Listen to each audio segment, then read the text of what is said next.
Hello students, today we will try to discuss about the digital baseband transmission.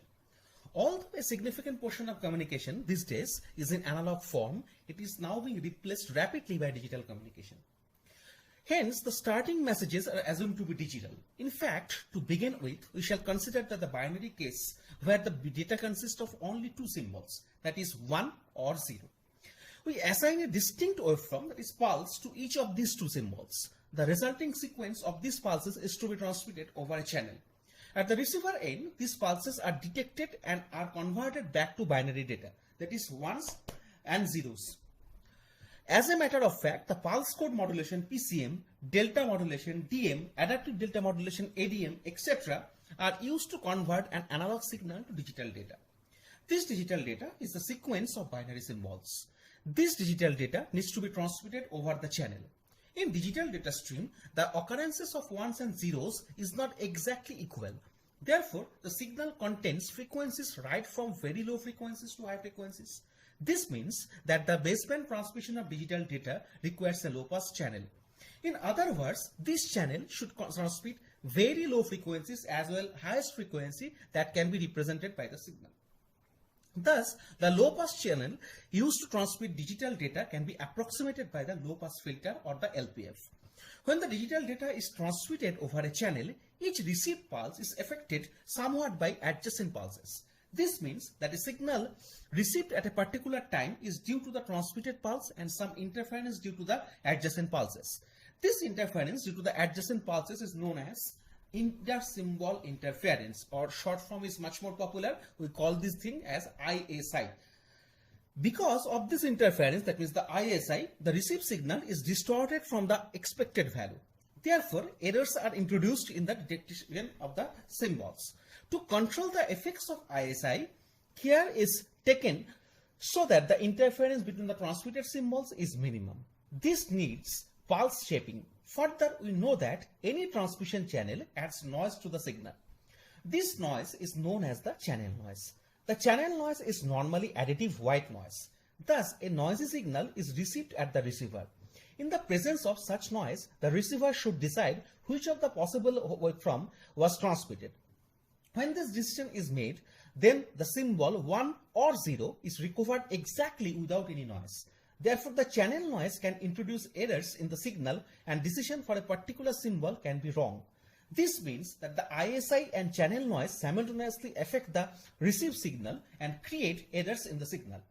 Special cases must be taken, or special cares we can say must be taken to reduce the noise and increase the signal to noise ratio. First, we shall discuss the digital representation of signals. What is digital signal? Then we shall discuss the ISI and other methods one by one. So also it may be noted that the optimum detection of such a pulse signal involves the use of a linear time invariant LTI filters known as a match filter. Now we will basically see a baseband, the subsystem of the baseband digital communication system. A baseband digital communication system is made up of several elements as follows. First one is source. Next one is multiplexer. Third one is line coder. Fourth one is regenerative repeater. We will see brief introduction to each of them. What is this source? The input to a digital system is in the form of sequence of digits. The input can be the output from such sources as a data set, a comparator, a digitized voice signal, PCM or DM, a digital basically facsimile or television or telemetry equipment. Most of the cases, in this case, the only two binary digits are there. One is basically called the 1, another one is basically 0. Second part, that is called the multiplexer. This, generally speaking, in case of multiplexer, where generally speaking the capacity of a practical channel of transmitting data is much larger than the data rate of the individual sources. To utilize this capacity effectively, we combine several sources through a digital multiplexer using the process of interleaving. Thus, a channel is time shared by several messages simultaneously. Point number 3, that is called the line coder. What is the significance of this line coder? The output of a multiplexer is coded into electrical pulses or waveforms for the purpose of transmission over the channel. This process is known as line coding or transmission coding. Point number 4, that is the last point of our blog, or basically part of this particular system, that is called the regenerative repeater.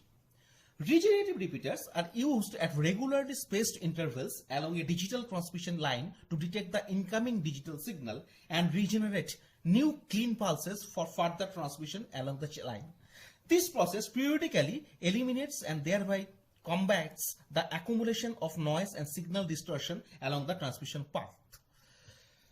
The timing signal, that is the resonant circuit output, is sensitive to the incoming beat pattern. In the on-off or bipolar case, a zero is transmitted by no pulse. Hence, if there are too many zeros in a sequence, no pulses, there is no signal at the input to the resonance circuit, and the sinusoidal output of the resonance circuit starts decaying, thus causing error in the timing information. A line code in which the beat pattern does not affect the accuracy of the timing information is said to be a transparent line code.